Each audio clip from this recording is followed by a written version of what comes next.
నమస్తే, నేను మీ తరుణి. ముందుగా వార్తల్లోని ముఖ్యాంశాలు.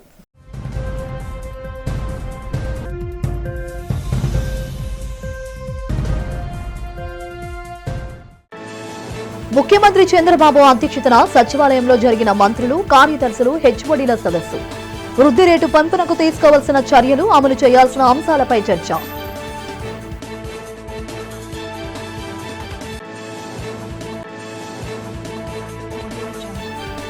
పంచాయతీరాజ్ గ్రామీణాభివృద్ధి శాఖ ఉద్యోగులతో మాటా మంత్రి కార్యక్రమం నిర్వహించిన ఉప ముఖ్యమంత్రి పవన్ కళ్యాణ్ పల్లెలే దేశానికి వెన్నెముకలుగా భావించి అధికారుల దృష్టి సారించాలని సూచన.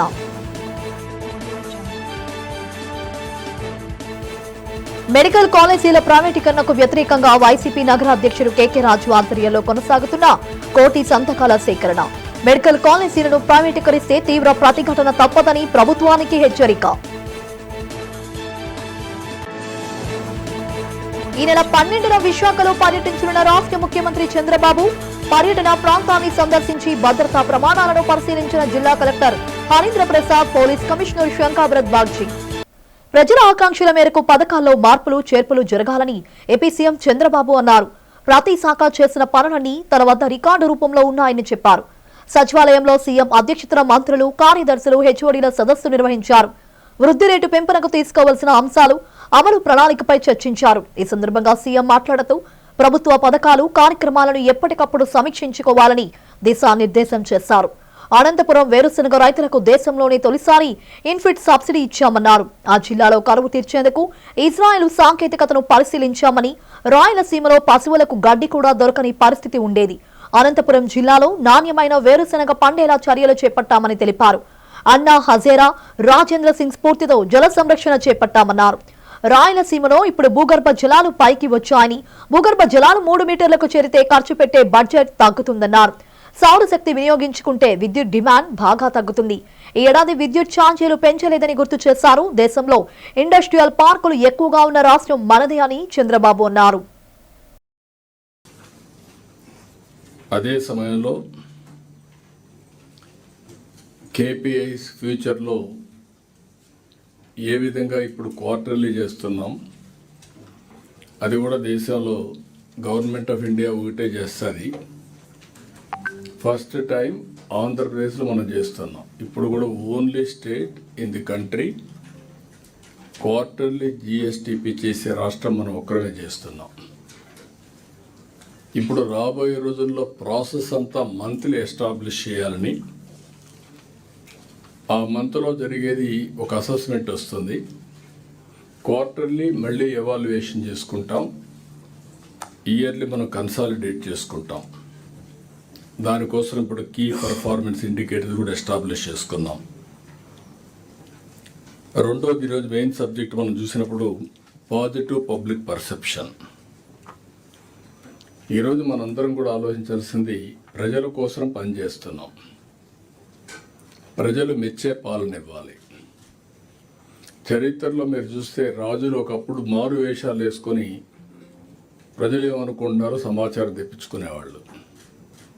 తర్వాత ప్రజాస్వామ్యంలో మీరు చూస్తే ఎన్నో వ్యవస్థలు. ఈరోజు ఫస్ట్ మీరు చూసినప్పుడు ఇలాంటి సమస్యల్ని ఏ విధంగా పరిష్కారం చేయాలంటే ప్రజలకు మెచ్చిన పాలన, అవినీతి ఉంది కాబట్టి విజిలెన్స్ డిపార్ట్మెంట్ తీసుకొచ్చుకున్నాం, ఏసీబీ వచ్చింది.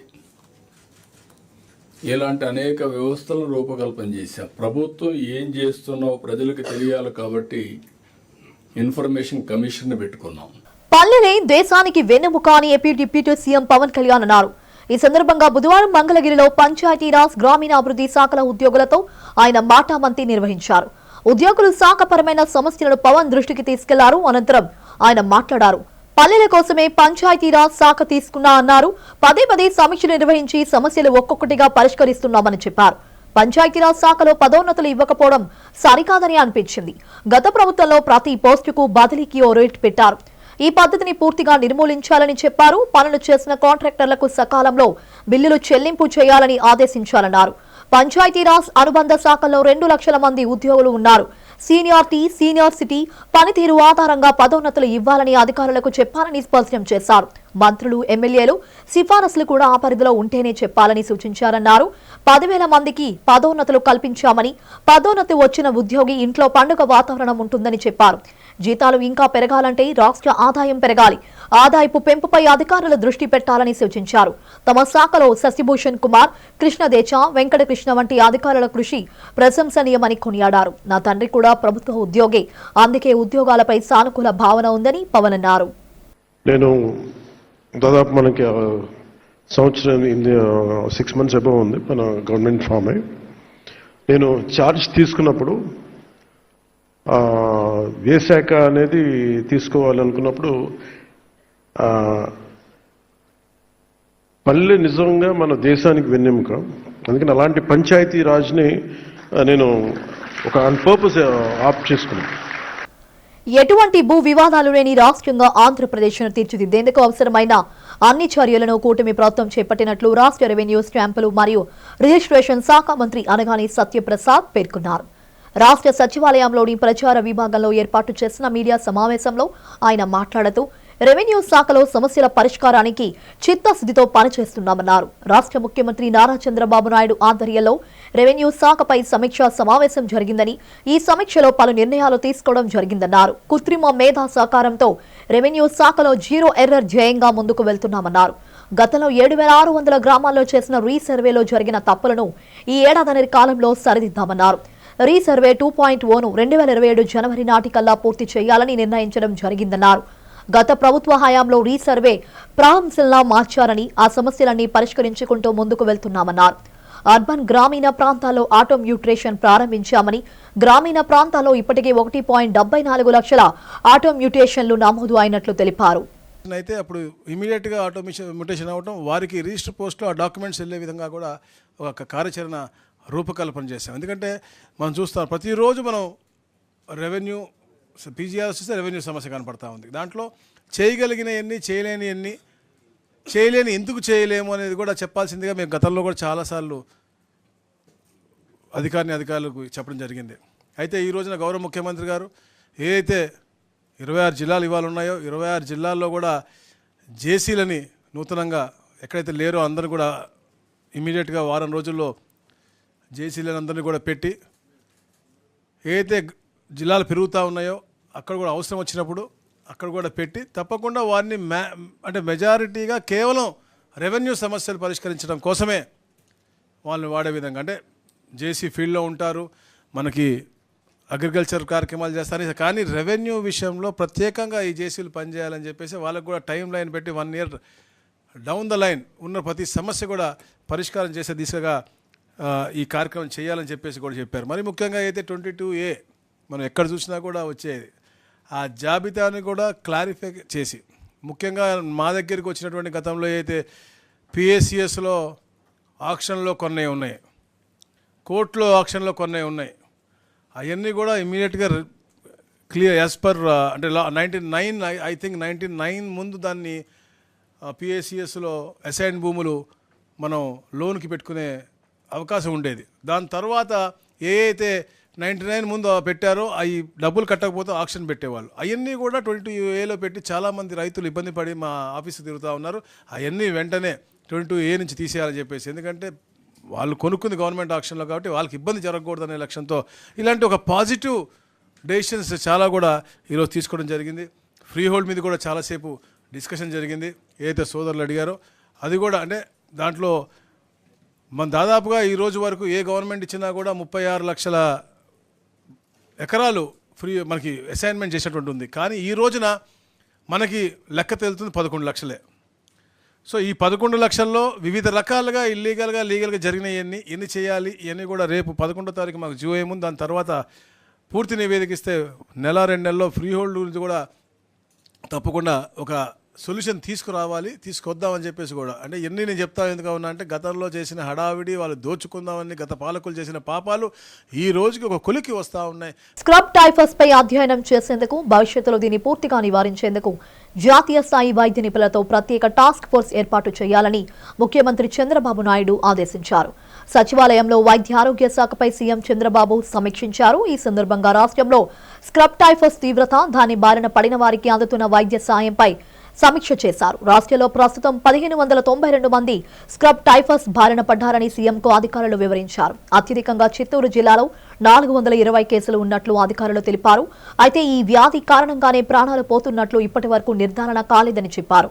చనిపోయిన 9 కేసుల్లోనూ కాజ్ ఆఫ్ డెత్ పై పరిశీలన జరిపామని, స్క్రబ్ టైఫస్ వలని చనిపోయారని ఎక్కడా నిర్ధారణ కాలేదని అధికారులు వివరించారు. ఇతర ఆరోగ్య సమస్యలు, మల్టీ ఆర్గాన్ ఫెయిల్యూర్ కారణంగా ఆ 9 మంది చనిపోయినట్లు అధికారులు సీఎంకు తెలియజేశారు. ప్రజలు స్క్రబ్ టైఫస్ బారిన పడకుండా తీసుకోవాల్సిన చర్యలపై విస్తృతంగా ప్రచారం చేస్తున్నామని, వ్యాధి ఉన్న ప్రాంతంలో ప్రత్యేక వైద్య బృందాలతో పరీక్షలు నిర్వహిస్తున్నామని అధికారులు తెలిపారు. దేశంలో అన్ని రాష్ట్రాల్లో స్క్రబ్ టైఫస్ ప్రభావం ఉందని, ఈ వ్యాధికి సంబంధించిన కేసుల్లో ఏపీ 8వ స్థానంలో ఉందని తెలిపారు.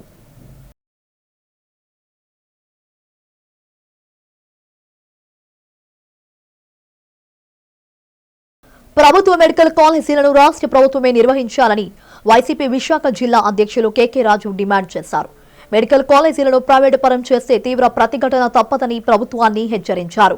ప్రభుత్వ మెడికల్ కాలేజీల ప్రైవేటీకరణకు వ్యతిరేకంగా జరిగిన 1 కోటి సంతకాల పత్రాలను జిల్లా పార్టీ కార్యాలయంలో అందజేశారు. కేకే రాజు ఆధ్వర్యంలో నరసింహనగర్ పోర్టు స్టేడియం వెనుక గేటు వద్ద నుండి పార్టీ కార్యాలయంకు ప్రత్యేక వాహనంలో ర్యాలీగా వెళ్లి సంతకాల పత్రాలను అందజేశారు. ఈ సందర్భంగా కేకే రాజు మాట్లాడుతూ కూటమి ప్రభుత్వం పేద ప్రజలకు ప్రభుత్వ వైద్యం అందకుండా చేస్తుందని మండిపడ్డారు. మెడికల్ కాలేజీలను ప్రైవేటు పరం చేస్తే వైద్య విద్య పేద మధ్యతరగతి ప్రజలకు అందకుండా పోతుందని ఆవేదన వ్యక్తం చేశారు. ముఖ్యమంత్రి జగన్ ఉన్న కాలంలో రాష్ట్ర వ్యాప్తంగా అనేక మెడికల్ కాలేజీలు ఏర్పాటు చేశారని చెప్పారు. ఆ కాలేజీలను ప్రైవేటు పరం చేస్తామని కూటమి ప్రభుత్వం పేర్కొనడాన్ని కేకే రాజు తప్పుపట్టారు. ఈ కార్యక్రమంలో విశాఖ ఉత్తర నియోజకవర్గం వైసీపీ నాయకులు, కార్పొరేటర్లు, కార్యకర్తలు పాల్గొన్నారు.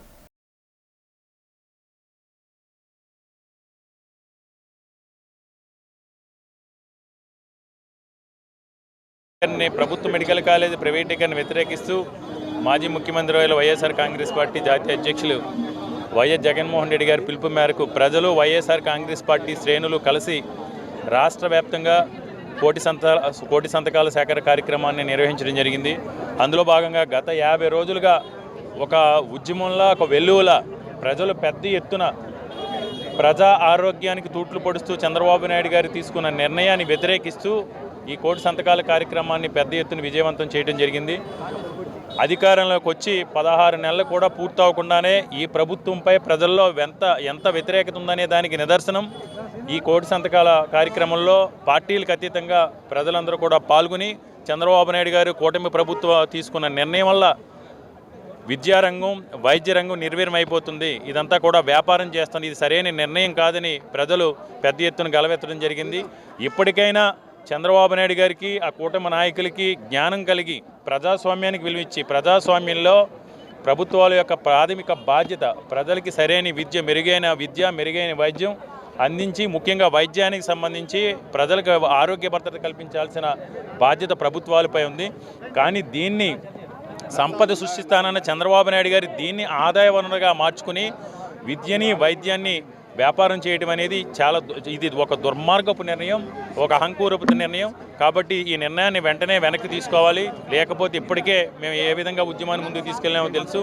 ముఖ్యంగా ఈరోజు మా 51వ వార్డు నుంచి చూస్తే ప్రజలందరూ కూడా, ఎందుకంటే మెడికల్ విద్యను ప్రైవేటీకరణ చేస్తే రేపు రాబోయే తరాలకు కనీసం ఒక విపత్కర పరిస్థితి, మన కరోనా లాంటి జబ్బులు వస్తే రేపు ఏ విధంగా ప్రజలు రక్షిస్తారని ప్రభుత్వాన్ని అడుగుతున్నారు. దాన్ని పురస్కరించుకొని ఈరోజు జగన్మోహన్ రెడ్డి గారు ఏదైతే సుమారుగా 17 మెడికల్ కాలేజీలు ఉన్నాయో ఆ 17 మెడికల్ కాలేజీని ప్రైవేటీకరిస్తే ఊరుకోమని చెప్పేసి మా యొక్క వార్డు నుంచి సుమారుగా హైయెస్ట్గా మేమైతే ఈ సంతకాల సేకరణ జరిగింది. ఇంకా వాలంటీర్గా వచ్చి మేము కూడా ఈ ఉద్యమంలో భాగస్వాములు అవుతామని చెప్పి అక్కడ ఉన్న ప్రజల నుంచి మాకు విశేషమైన స్పందన, ఆదరణ లభిస్తుంది. అదేవిధంగా మా ఉత్తర నియోజక సమన్వయకర్త కేకే రాజు గారి నాయకత్వంలో మేమందరం కూడా ఈ యొక్క కోటి సంతకాల సేకరణలో భాగస్వాములుగా ఉంటాం. బకాయి పడిన నిధులు చెల్లించాలని డిమాండ్ చేస్తూ కాంట్రాక్టర్లు ఆందోళన చేపట్టారు. Visakhapatnam municipal corporation contracts welfare association ఆధ్వర్యంలో కాంట్రాక్టర్లు జీవీఎంసీ ఎదురుగా ఉన్న గాంధీ విగ్రహం వద్ద ధర్నా నిర్వహించారు. అసోసియేషన్ నాయకులు పివి నాగరాజు, ఎన్ సంజీవ్ రెడ్డి ధర్నాను ఉద్దేశించి మాట్లాడారు. 13 నెలలుగా ఈవీఎంసీ తమ బకాయిలు చెల్లించడం లేదని వాపోయారు. తమ సొంత నిధులతో పనులు పూర్తి చేశామని తెలిపారు. నిధులు మంజూరు చేయకపోవడంతో ఎన్నో ఇబ్బందులు పడుతున్నామని చెప్పారు. కాంట్రాక్టర్లు ఆర్థికంగా పడుతున్న ఇబ్బందులను దృష్టిలో పెట్టుకుని బకాయిలను చెల్లించాలన్నారు. తక్షణమే జీవీఎంసీ అధికారులు చొరవ చూపి 450 కోట్ల రూపాయల నిధులను చెల్లించాలని అసోసియేషన్ నేతలు నాగరాజు, సంజీవ్ రెడ్డి డిమాండ్ చేశారు. GVMC contracts welfare association president నేను. నా పేరు పివి నాగరాజు. దీర్ఘకాలంగా 14 నెలల నుంచి పేమెంట్లు పెండింగ్ ఉన్నాయి. సుమారు 460 కోట్ల రూపాయలు పెండింగ్ ఉన్నాయి. అనేక సార్లు అధికారులకు, రాజకీయ నాయకులకు మేము విన్నవించుకోవడం జరిగింది. బకాయిలు ఎప్పుడు కూడా మాకు పేమెంట్లు చెల్లించట్లేదు. దానివల్ల ఈరోజు మా సమస్యల పరిష్కారం కోసం నో బిల్ నో వర్క్ అని టూల్ డౌన్ చేసి వర్క్స్ అన్ని ఆపేయటానికి నిర్ణయం తీసుకుని ఈరోజు మేము ఈ కార్యక్రమాన్ని నిర్వర్తిస్తున్నాము. అట్లాగే కనీసం 6 నెలలు బిల్లు ఇస్తేనే కానీ మేము ఫర్దర్గా ఈ పనులు ఆపేసి మళ్ళీ వర్కులు చేయటానికి, పనులు మళ్ళీ మొదలు పెట్టడానికి లేకదని మా నిర్ణయం తీసుకున్నాం. ప్రకృతి వ్యవసాయ విధానాలు, బహుళ పంటల సాగు ద్వారా రైతులు నిరంతర ఆదాయం పొందాలని పార్వతీపురం మన్యం జిల్లా collector doctor N Prabhakar Reddy సూచించారు. బుధవారం జిల్లా కలెక్టర్ ప్రకృతి వ్యవసాయ క్షేత్ర సందర్శనలో భాగంగా బందలిపి గ్రామానికి చేరుకున్నారు. గ్రామంలోని కరీమురళి అనే రైతు పొలాన్ని సందర్శించి అక్కడ సాగు చేస్తున్న వివిధ రకాల పంటల నమూనాలైన ATM model, A grade models ను పరిశీలించారు. రైతు మురళి తన 0.20 ఎకరాల విస్తీర్ణంలో ఏటీఎం మోడల్లో దొండ, రిలే సోయింగ్ పద్ధతిలో చిక్కుడు, వరుసల మధ్యలో మిరప, బంతి, ఆకుకూరల వంటి బహుళ పంటలు సాగు చేస్తున్నారు. ఈ పంటల ద్వారా ఇప్పటి వరకు 80,000 నికర ఆదాయం వచ్చినట్లు కలెక్టర్కు వివరించారు. అంతేకాకుండా పొలం గట్లను వెడల్పు చేసుకుని సాగు చేసిన పంటల ద్వారా 20,000 వరకు అదనపు ఆదాయం వచ్చినట్లు తెలిపారు. రైతు మురళి మాట్లాడుతూ తాను ఎటువంటి రసాయనిక ఎరువులు, పురుగు మందులు వాడకుండా కేవలం సహజ సిద్ధమైన వనరులను ఉపయోగించుకుని ఆరోగ్యకరమైన ఆహార ఉత్పత్తులు పండిస్తున్నారని తెలిపారు. మెడికల్ కాలేజీల ప్రైవేటీకరణను వ్యతిరేకిస్తూ చేపట్టిన కోటి సంతకాల సేకరణను ఉద్యమ స్ఫూర్తితో చేపట్టామని దక్షిణ నియోజకవర్గం వైసీపీ ఇన్ఛార్జ్, మాజీ ఎమ్మెల్యే వాసుపల్లి గణేష్ కుమార్, 41వ ward corporator Kodigudla Purnima, Christian minority corporation మాజీ చైర్మన్ జాన్ వెస్లీ అన్నారు. ఈ సందర్భంగా నియోజకవర్గంలోని 14 వార్డుల నుండి సేకరించిన 60,000 సంతకాల ప్రతులను వాసుపల్లి ఆధ్వర్యంలో మద్దులపాలెంలోని వైసీపీ జిల్లా కార్యాలయానికి చేర్చారు. ఈ సందర్భంగా ఆసిలమెట్టలోని క్యాంపు కార్యాలయం నుండి జిల్లా కార్యాలయం వరకు దక్షిణ వైసీపీ శ్రేణులు బైక్ ర్యాలీగా తరలి వెళ్లారు. అనంతరం వారు మాట్లాడుతూ ప్రభుత్వ మెడికల్ కాలేజీలను పీపీపీ విధానంలో ప్రైవేట్ వ్యక్తులకు కట్టబెట్టాలన్న నిర్ణయాన్ని ప్రజలు తీవ్రంగా వ్యతిరేకిస్తున్నారని అన్నారు. కోటి సంతకాల సేకరణ నియోజకవర్గంలో విజయవంతంగా నిర్వహించామని చెప్పారు. ప్రభుత్వం ఇప్పటికైనా పీపీపీ విధానాన్ని వెనక్కి తీసుకోవాలని కోరారు. లేని పక్షంలో వైసీపీ అధికారంలోకి వచ్చాక 17 మెడికల్ కాలేజీలు ప్రభుత్వమే నిర్వహిస్తుందని చెప్పారు. ఈ కార్యక్రమంలో వైసీపీ నేతలు కొండా రాజీవ్ గాంధీ, 41వ వార్డు ఇన్ఛార్జ్ కోడిగుడ్ల శ్రీధర్, పలువురు నాయకులు, వార్డు అధ్యక్షులు పాల్గొన్నారు. మంచి కార్యక్రమం, దైవత్వ కార్యక్రమం. ఎన్ని గుడ్లకు వచ్చి వెళ్ళినా కానీ పుణ్యం రాదన్నమాట. అలాంటి మహత్తరమైన కార్యక్రమాన్ని చేపట్టడం జరిగిందన్నమాట. అంటే 17 మెడికల్ కాలేజ్ ఆంధ్ర రాష్ట్రంలోని గవర్నమెంట్ కాలేజెస్గా ఉంటే వేలాది మంది చదువుకు దూరంగా ఉండేవాళ్ళు చదువుకి ముందుకు వస్తారు, డాక్టర్స్ అవుతారు. వా, ఎంత ఆ మాటకే ఎంత ఆనందం చూడండి. ఒక ఇంట్లో ఒక డాక్టర్ ఉంటే ఆ ఇంటికి ఎంత గర్వకారణమో, ఆ సొసైటీకి ఎంత గర్వకారణమో, ఆ కులానికి ఎంత గర్వకారణమో, ఆ మతానికి ఎంత గర్వకారణమో.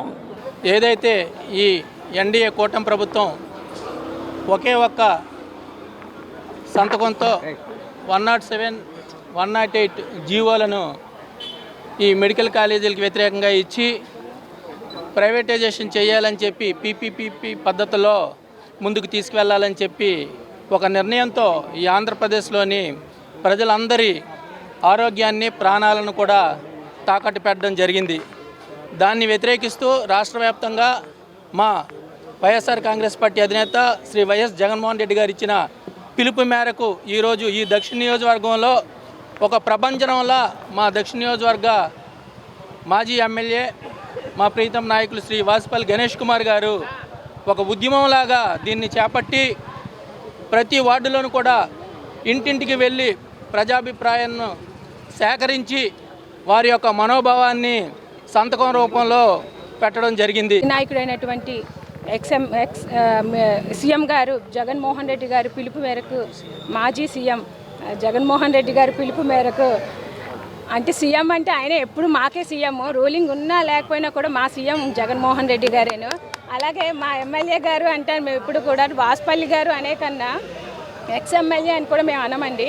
ఎమ్మెల్యే గారు ఎప్పుడు మా ఎమ్మెల్యే గారే, సీఎం గారు మా సీఎం గారేను. అది జగన్మోహన్ రెడ్డి గారు పిలుపు మేరకు కోటి సంతకాల సేకరణ ప్రోగ్రాంలోని ఈరోజు చాలా సక్సెస్ఫుల్గాను జరిగింది. అదే మా సౌత్ ఎమ్మెల్యే గారి, మా వాసుపల్లి గారి ఆధ్వర్యంలో మా 41 వార్డు తరపు నుంచి మేము చాలా సక్సెస్ఫుల్గా పూర్తి చేశాము. అలాగే ఈరోజు కోటి సంతకాల సేకరణలో భాగంగా కూటమి నాయకులైనటువంటి కార్యకర్తల కుటుంబాలు కూడా ఈరోజు సంతకాలు చేయడం జరిగింది. ఎందుకంటే కష్టం అనేది ప్రతి ఒక్కరికి కష్టమైనది. అది కూటమనే కాదు, ఎవరైనా సరే ప్రజలందరూ కూడా చాలా ఇబ్బంది పడుతున్నారు. గీత కులాల ఐక్యత కోసం అహర్నిశలు ఆలోచించే ఐక్యతావాది మాజీ మంత్రి పితాని సత్యనారాయణ అని దక్షిణ నియోజకవర్గం బీజేపీ ఇన్ఛార్జ్ అత్తిలి శంకర్రావు, ఉత్తరాంధ్ర యాత శెట్టి బలిజ సంక్షేమ అభివృద్ధి సేవా సంఘం అధ్యక్షుడు పిల్లి నూకరాజు, యువజన విభాగం అధ్యక్షుడు వలసల రాజు యాత అన్నారు. మాజీ మంత్రి పితాని సత్యనారాయణ జన్మదిన వేడుకలు విశాఖ దక్షిణ నియోజకవర్గంలో సంఘం ఆధ్వర్యంలో అత్యంత ఘనంగా జరిగాయి. కార్యక్రమానికి ముఖ్య అతిథులుగా దక్షిణ నియోజకవర్గం బీజేపీ ఇన్ఛార్జ్ అత్తిలి శంకర్రావు, ఉత్తరాంధ్ర యాత శెట్టి బలిజ సంక్షేమ అభివృద్ధి సేవా సంఘం అధ్యక్షుడు పిల్లి నూకరాజు, యువజన విభాగం అధ్యక్షుడు వలసల రాజు యాత పాల్గొని కేక్ కట్ చేసి శుభాకాంక్షలు తెలిపారు. అనంతరం వారు మాట్లాడుతూ సర్దార్ గాతుల చిన్న ఆశయాల సాధనతో నమ్మిన సిద్ధాంతానికి కట్టుబడి పనిచేసే వ్యక్తి పితాని సత్యనారాయణ అన్నారు. సిద్ధాంతపరమైన నిర్ణయాలతో పనిచేయడం ఎంత కష్టమో తెలిసిన వ్యక్తిగా జాతీయ ఐక్యత ఆశిస్తూ ముందుకు సాగే మహోన్నత వ్యక్తి పితాని సత్యనారాయణ అని ప్రశంసించారు. ఈ కార్యక్రమంలో 29వ టీడీపీ అధ్యక్షుడు కండిపల్లి సతీష్, కాంగ్రెస్ నాయకుడు తోట వాసుదేవరావు, మెడిశెట్టి రమణ, దొడ్డి రాజు, ఒడిశల సూరిబాబు, పోలవరపు శ్రీను, నెల్లి రాజు తదితరులు పాల్గొన్నారు.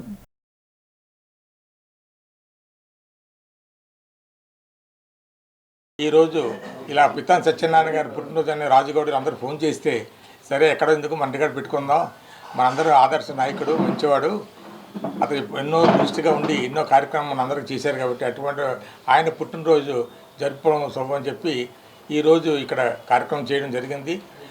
ఆయన ఎప్పుడు కూడా బాగుండాలి, నిండా నూరేళ్ళు ఆరోగ్యంగా ఉండాలి, ఐశ్వర్యంతో ఉండాలని కోరుకుంటున్నాం. అలాగే ఈరోజు ఇక్కడ వచ్చిన సంఘీయులందరూ కూడా నా హృదయపూర్వక ధన్యవాదాలు. అలాగే ఈ కార్యక్రమాన్ని చేయడానికి ముందుకు వచ్చి రాజగౌడ్ గారు ఈ ఆర్గనైజ్ చేశారు, వారికి కూడా నా హృదయపూర్వక ధన్యవాదాలు. అలాగే పెద్దలు పిల్లి నూకరాజు గారు కూడా ఈరోజు వచ్చేయడం జరిగింది. సందర్భంగా ఈరోజు వారికి శుభాకాంక్షలు తెలియపరచుకున్నటకు ఇక్కడ మన అత్తిలి శంకరరావు గారి ఇంట్లో ఈ యొక్క సమావేశం ఏర్పాటు చేయడం జరిగింది.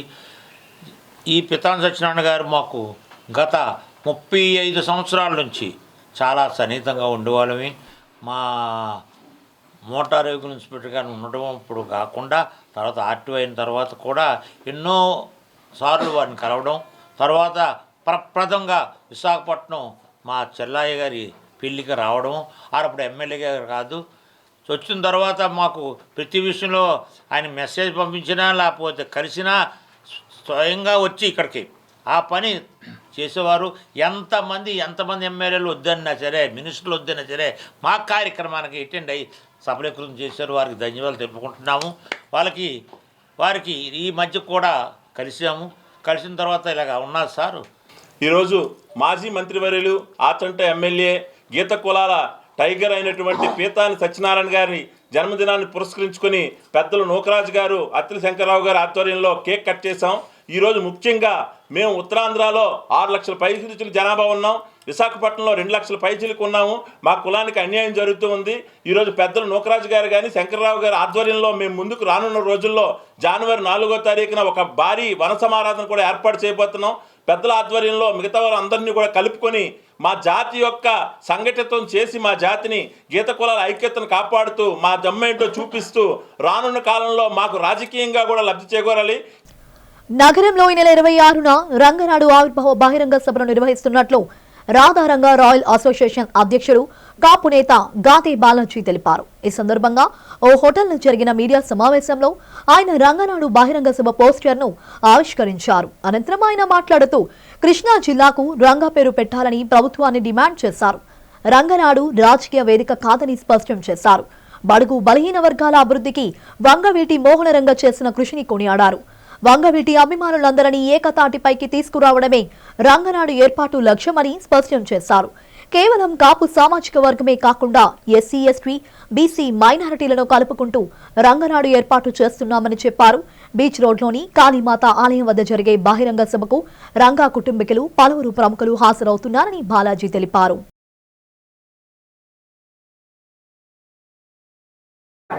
మైకిస్తే గట్టి చెప్తాను నేను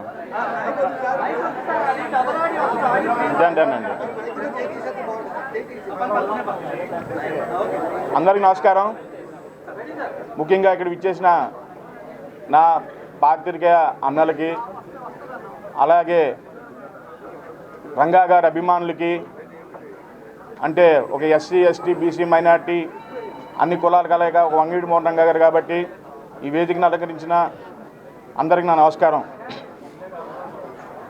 2017 నుంచి విశాఖపట్నం వేదికగా రంగా గారి కార్యక్రమాలు మేము రాధా రంగా రాయల్ ఆర్గనైజేషన్ నుంచి మేము స్టార్ట్ చేసాం. అదేవిధంగా మీకు తెలుసు కదా, 2023లో కాపునాడు అనే మహాసభ పెట్టడం జరిగింది. గుంటూరు ఆక్స్ఫర్డ్ స్కూల్ వార్షిక స్పోర్ట్స్ మీట్ వంటలోని ఇందిరా ప్రియదర్శిని స్టేడియంలో ఘనంగా జరిగింది. Maharanipeta police station probationary SI Manoj Kumar క్రీడోత్సవాన్ని ప్రారంభించారు.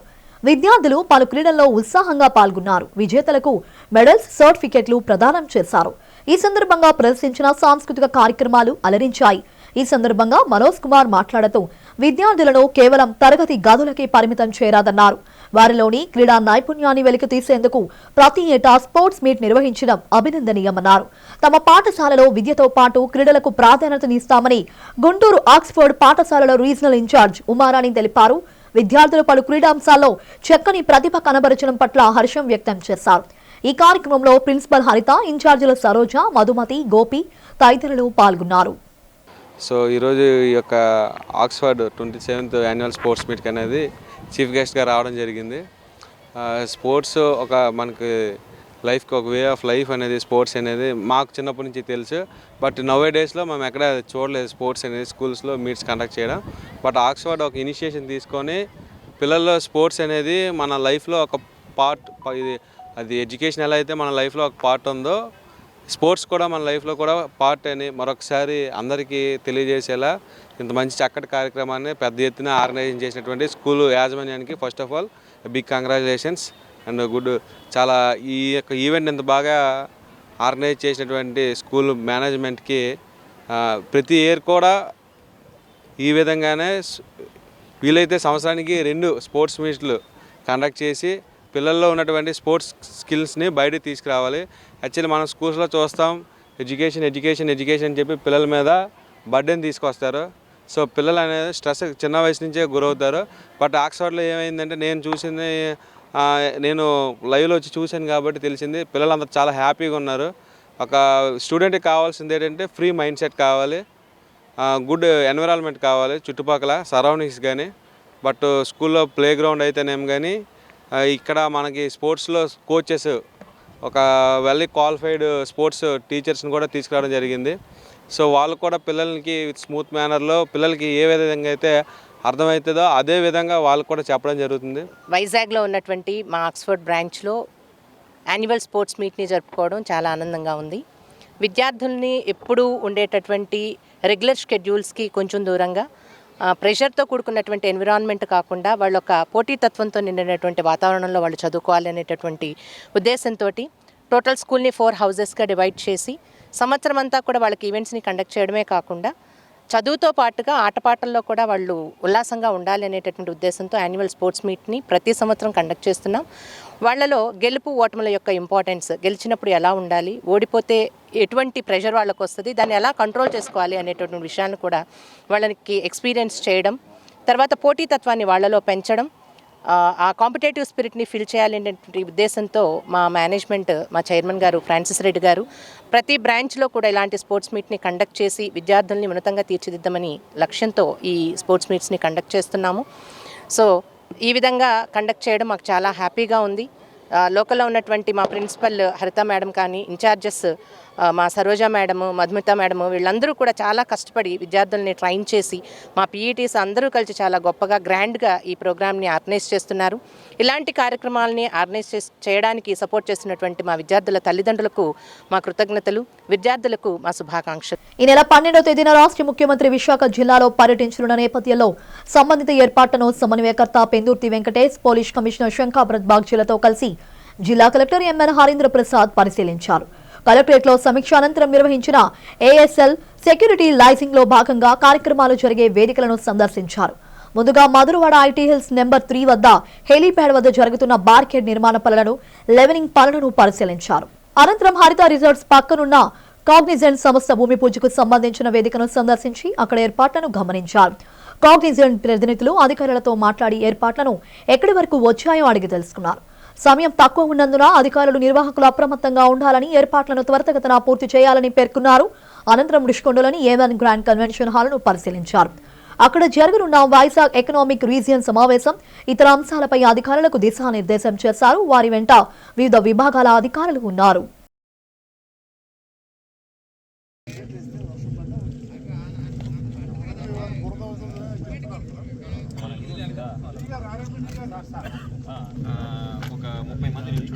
బులెటిన్ ముగించే ముందు హెడ్లైన్స్ మరోసారి.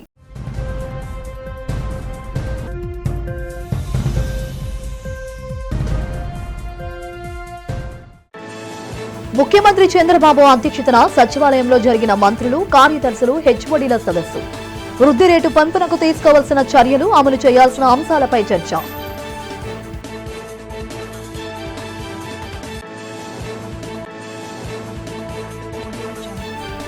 పంచాయతీరాజ్ గ్రామీణాభివృద్ధి శాఖ ఉద్యోగులతో మాటా మంత్రి కార్యక్రమం నిర్వహించిన ఉప ముఖ్యమంత్రి పవన్ కళ్యాణ్, పల్లెలే దేశానికి వెన్నెముకలుగా భావించి అధికారుల దృష్టి సారించాలని సూచన.